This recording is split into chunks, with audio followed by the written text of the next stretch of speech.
साल 1962 था। राजेश 28 साल का एक नौजवान था। उसके पिताजी ने उसे उच्च शिक्षा के लिए अमेरिका भेजा था और उसका खर्चा भी वो उठा रहे थे।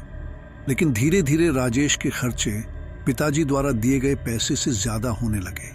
उसने अपने परिवार पर बोझ डालने से बचने के लिए पार्ट टाइम नौकरी ढूंढने का फैसला किया।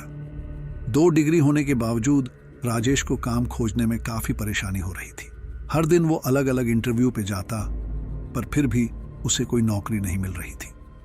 हफ्ते बीत गए और 23 दिसंबर को, क्रिसमस के ठीक पहले, जब वो कॉफी पी रहा था, उसने अखबार में एक विज्ञापन देखा। वन अधिकारी की नौकरी, 8,000 प्रति महीना, इस नंबर पर संपर्क करें। $1,000 उस समय एक बड़ी रकम थी जो एक घर चलाने के लिए काफी थी। उत्साहित होकर उसने उस नंबर पर कॉल किया। एक गहरी आवाज वाले व्यक्ति ने जवाब दिया, हेलो, ये वॉशिंगटन नेशनल पार्क मुख्यालय है।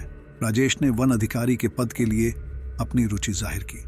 दूसरी तरफ मौजूद व्यक्ति ने राजेश का मेल बॉक्स एड्रेस मांगा और कहा कि इंटरव्यू के डिटेल्स वो उसे मेल करेंगे। ये कहकर उस व्यक्ति ने अचानक से कॉल काट दी। राजेश को यह अजीब लगा, लेकिन वो आशावादी था, इसलिए उसने इस पर ज्यादा नहीं सोचा। अगले दिन उसे अपने मेल बॉक्स में एक लाल लिफाफा मिला जिसमें इंटरव्यू की जानकारी और $500 की एडवांस राशि थी। इसका मतलब था कि उसे पहले ही नौकरी मिल गई थी, लेकिन फिर भी उसे इंटरव्यू के लिए बुलाया था। उसके मन में संदेह बढ़ने लगा, लेकिन एडवांस पेमेंट ने उसके फैसले को प्रभावित किया। अगली सुबह राजेश निर्धारित जगह पर पहुंचा। वो एक बड़ी इमारत थी जो जंगल से घिरी हुई थी। अंदर उसने मार्क नाम के एक आदमी से मुलाकात की जो अपने पहले दिन के लिए वहां था। वो दोनों इंटरव्यू रूम में एक एक करके गए। मार्क चिंतित दिखते हुए बाहर आया और जल्द ही राजेश की बारी आई। इंटरव्यू लेने वाले ने पूछा कि क्या वो भूतों और राक्षसों में विश्वास करता है। हिचकिचाते हुए राजेश ने कहा, नहीं। उसके जवाब को नजरअंदाज करते हुए इंटरव्यू लेने वाले ने उसे कहा कि वो नौकरी के लिए शाम 6 बजे वापस आए। राजेश को यह इंटरव्यू काफी अजीब लगा। उस शाम वो फिर से मार्क से मिला और दोनों अपने संबंधित टावर्स की तरफ जंगल में चले गए। जैसे ही रात हुई, जंगल भयानक रूप से शांत हुआ। अपने टावर से राजेश ने किसी को दूर खड़ा देखा। राजेश छानबीन करने जाने ही वाला था, लेकिन तब उसका वॉकी टॉकी बजा। वॉकी टॉकी के उस पार मार्क था। उसने पूछा कि क्या राजेश ने पार्क द्वारा दिए गए नियमों को पढ़ा है। राजेश ने कहा कि नहीं, उसने अभी तक उसे नहीं पढ़ा, जिस पर मार्क ने सख्ती से जोर देकर कहा कि वो तुरंत उन्हें पढ़े। नियम अजीब थे। रात में अनजान लोगों की तरफ देखने से बचे। खाना खाने के बाद बिना पीछे देखे कुछ खाना बाहर फेंके।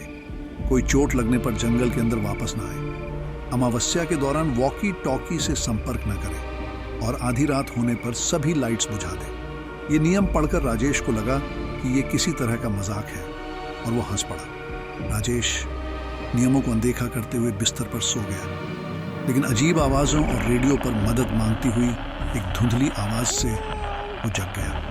अपनी बढ़ती बेचैनी के बावजूद उसने अपनी टॉर्च ली और अंधेरे जंगल में एक लड़की के रोने की दूर की आवाज़ का पीछा करते हुए घुस गया। वो जैसे जैसे अंदर बढ़ता गया, वैसे वैसे सन्नाटा बढ़ता गया। तब अचानक उसकी नज़र एक लाल आंखों और एक भयानक मुस्कुराहट वाली एक आकृति पर पड़ी।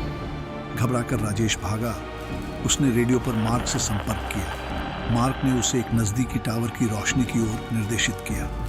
वो प्राणी अभी भी उसका पीछा कर रहा था। राजेश टावर तक पहुंचा, लेकिन अंदर जाने से पहले ही उस प्राणी ने राजेश पर हमला किया। मार्क ठीक समय पर पहुंचा। उसने प्राणी पर गोली चलाई और राजेश को टावर में जाने के लिए मदद की। उसने राजेश से दरवाज़ा बंद करके किसी के लिए भी न खोलने के लिए कहा। गोलियां और मार्क के चिल्लाने की आवाज़ें रात भर गूंजती रहीं। राजेश को नियम तोड़ने की गंभीरता का एहसास हुआ। टावर के अंदर राजेश को अपनी स्थिति की वास्तविकता पता चली। उसकी पीठ पर उस प्राणी के पंजे के निशान उसकी गलती की एक क्रूर याद दिला रहे थे। रात बाहर की ओर डरावनी आवाज़ों के साथ खींचती गई, लेकिन राजेश मार्क के कहने पर बंद रहा। जिन नियमों का उसने मजाक उड़ाया था, वो अब उसकी जीवन रेखा बनकर उसे अज्ञात के प्रति सम्मान की शिक्षा दे रहे थे।